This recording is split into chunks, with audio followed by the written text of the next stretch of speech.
कैसे हो दोस्तों? आशा करता हूँ आप सब अपना और अपने परिवार का ध्यान रख रहे होंगे। मैं आपका दोस्त पलक आज यहाँ आया हूँ आपकी लाइफ में थोड़ा मोटिवेशन लाने के लिए, और मैं ये आज एक कहानी की मदद से करने की कोशिश करूंगा। Before we begin, please video पसंद आए तो जरूर लाइक करें, चैनल को सब्सक्राइब करें और बेल आइकन को भी प्रेस करें, जिससे मुझे भी थोड़ा मोटिवेशन मिले आपके लिए नए नए वीडियोस लाने का। ऑलराइट देन, आज मैं जो कहानी सुनाने जा रहा हूँ वो आपको जीवन में किस तरह से हम आगे बढ़ सकते हैं और कैसे आसमान छू सकते हैं ये समझा देगी। तो आओ शुरू करते हैं ये बहुत ही दिलचस्प कहानी। एक गांव में एक मूर्तिकार रहा करता था।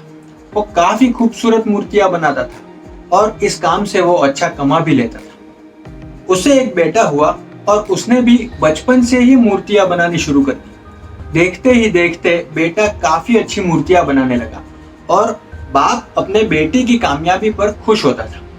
लेकिन हर बार वो अपने बेटे की मूर्तियों में कोई ना कोई कमी निकाल दिया करता था। वो कहता था, बहुत अच्छी मूर्ति बनाई है बेटा तुमने, लेकिन अगली बार इस कमी को दूर करने की कोशिश करना, अगली बार उस कमी को दूर करने की कोशिश करना। बेटा भी कोई शिकायत नहीं करता और अपने फादर की सलाह पर अमल करते हुए अपनी मूर्तियों को और बेहतर करने लगा। इस लगातार सुधार की वजह से बेटे की मूर्तियां अपने फादर से भी अच्छी बनने लगी। देखते ही देखते ऐसा टाइम आ गया कि लोग बेटे की मूर्तियों को बहुत पैसा देकर भी खरीदने लगे, जबकि उसके फादर की मूर्तियां उसके पहले वाली कीमत पर ही बिकती रही। But father is a father after all. वो आज भी अपने बेटे की मूर्तियों में कमियां निकाल ही देता था, लेकिन बेटे को अभी अच्छा नहीं लगता था और वो बिना मन के उन कमियों को एक्सेप्ट करता था और अपनी मूर्तियों में कुछ ना कुछ सुधार कर ही देता था। ये कई सालों तक चला, लेकिन एक टाइम ऐसा आया जब बेटे के सब्र ने जवाब दे दिया। उसके फादर जब कमियां निकाल रहे थे तब बेटा बोला, आप तो हमेशा मुझे ऐसे सुधारने लगते हो जैसे आप बहुत बड़े मूर्तिकार हैं, और अगर आपको इतनी ही समझ होती तो आपकी मूर्तियां इतने कम दाम में नहीं बिकती, और मुझे नहीं लगता अब मुझे आपसे सलाह लेने की कोई भी जरूरत है। मेरी मूर्तियां एकदम परफेक्ट है। फादर ने उसके बेटे की ये बात सुनी और उसने अपने बेटे को सलाह देना और उसकी मूर्तियों में कमियां निकालना बंद कर दिया। कुछ महीने तो वो बेटा खुश रहा कि अब मेरी मूर्तियों में कोई भी कमियां नहीं निकालेगा। पर जैसे जैसे दिन बीतने लगे उसने नोटिस किया कि लोग अब उसकी मूर्तियों की उतनी तारीफ नहीं करते जितनी कि पहले किया करते थे।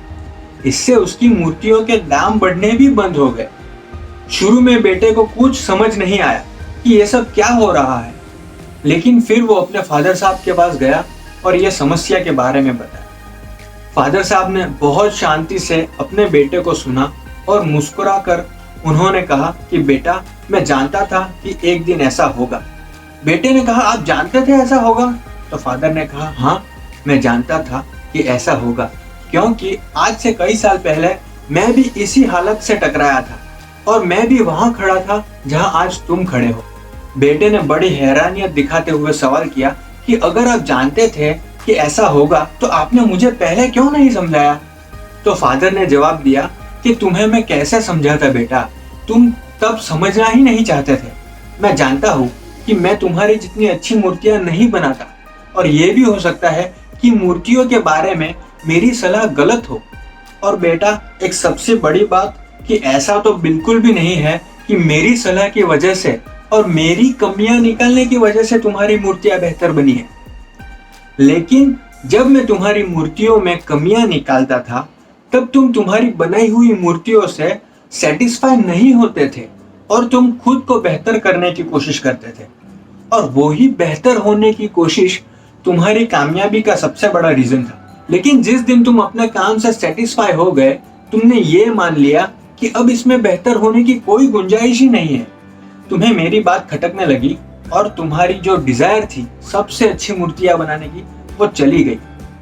लोग हमेशा तुमसे बेहतर की उम्मीद करते हैं और यही रीजन है कि लोग अब तुम्हारी मूर्तियों की तारीफ नहीं करते और ना ही तुम्हें उन मूर्तियों के ज्यादा पैसे मिलते हैं। अब बेटा परेशान हो गया और उसने धीमे से अपने फादर से पूछा कि अब मुझे क्या करना चाहिए। तो उसके फादर ने बड़ी खूबसूरती से एक ही लाइन में उसे जो कहा वो आपके लिए इस कहानी का मतलब है। फादर ने कहा, बेटा अनसेटिस्फाई होना सीख लो। क्या कहा फादर ने? अनसेटिस्फाई होना सीख लो। मान लो कि तुम में अभी भी रूम है इंप्रूवमेंट के लिए। मान लो कि तुम आज भी इंप्रूव कर सकते हो अपने आप को, जिस काम को तुम रोज करते हो। तो सेटिस्फाई न होने की फीलिंग ही तुम्हें इंस्पायर करती रहेगी लाइफ में और आगे बढ़ने के लिए, तुम्हें हमेशा बेहतर बनाने के लिए। तो दोस्तों, ये थी आज की मेरी कहानी, जिसमें मैंने आपको समझाया कि अनसेटिस्फाई जब आदमी होता है उसके डेवलपमेंट के चांसेस बढ़ जाते हैं। आशा करता हूँ कि ये कहानी आपको पसंद आई होगी, और अगर पसंद आई है तो लाइक, शेयर एंड सब्सक्राइब करना मत भूलना। मिलते हैं नेक्स्ट वीडियो में।